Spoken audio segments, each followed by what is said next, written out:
So here's a little bit of a recap for Magnus and what we worked on today. I filmed all these pieces in my office location in the Biltmore, but we also worked this in other locations in that shopping center. So right here, you can see Magnus working on some of his leash skills. Now, he understands the concept of walking with you. Whether or not his impulse control can handle it is another thing. So you'll notice in the first clip, I walked back and forth, and when he got ahead of me, I dropped, quote unquote, dropped the leash, so he got all 6 feet. And then I took a couple steps back. When he came back to me, I sucked him back in. This is a good way to redirect and get his focus. Right here, you can kind of see where I pulled off to the side, asked him for a sit, had the person walk past. I rewarded him when the person went past, and then, okay, let's walk. Now, right here is where there's a bunch of people off camera, and you can see his like, oh, there's people. They're here to see me. Oh my gosh. So I'm going to take a couple steps backwards to get his attention. Then I'll walk forward. I'll re-engage. Hey, Magnus, sit. And you can see where he is flat out noping me.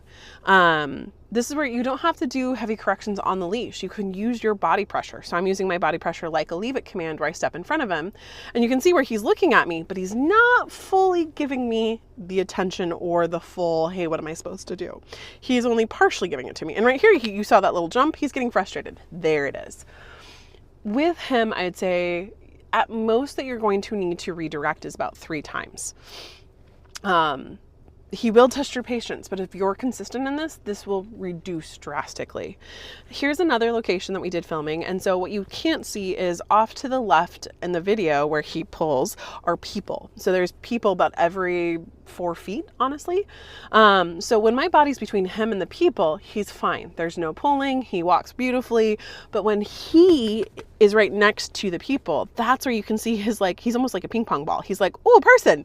And then, nope, I got to keep going. Oh, person. Nope, I got to keep going. So what's happening verbally is I'm telling him, leave it, let's go. Leave it, let's go. And you can see right here with this person I was really interested in, I asked him for that sit to read to focus. Sometimes it just takes that moment of check-in to get him to engage. Now, I also included, right here, he sat beautifully on the cot. And then every other time after this, he was popping off like a jack-in-the-box. It was frustrating to say the least. I always like to include moments where dogs do not succeed, so that you can see that I struggle sometimes too with dogs, and that it's consent-based. And you can see right here, like I was trying to give a little bit of leash pressure. I was working on luring with treats, and he was like, nope. So I said, all right, fine. I'm not going to fight this. What if I go into a bigger cot? And you're going to see the bigger cot is an absolute failure, which is funny because when we first came to the space, I used a big cot, and he was doing pretty decently of getting onto it. So changing the location, asking him something different, it just wasn't working. Again, I like to show that learning is not linear, unfortunately. It is full of successes and what seems like failures. Honestly, at this point, having him get onto a cot or an object is one of the best ways to build up his confidence for new things. And you can see he's not comfortable. He's like, it moves. I'm not okay with this. Now, he did sit for me, and you can see that he's like, I'm not being obstinate. I don't like this.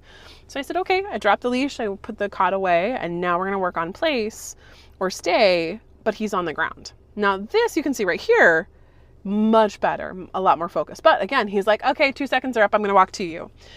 When you practice this at home, do that flat hand and then stay pretty close to him and dance around. Right here, I just started working on the release game. He got the leash tangled on his nose himself, where I ask him for a sit, I tell him stay, and then okay, and then toss the cookie. It's less than 2 seconds, but it gets him in the I pause and I get to go get a cookie, and I pause and I get to go get a cookie. I also like to kind of be ADD with him where I change what I'm asking often. So here's a touch, there was a down, there's another touch, and now he's like, oh yeah, I like this.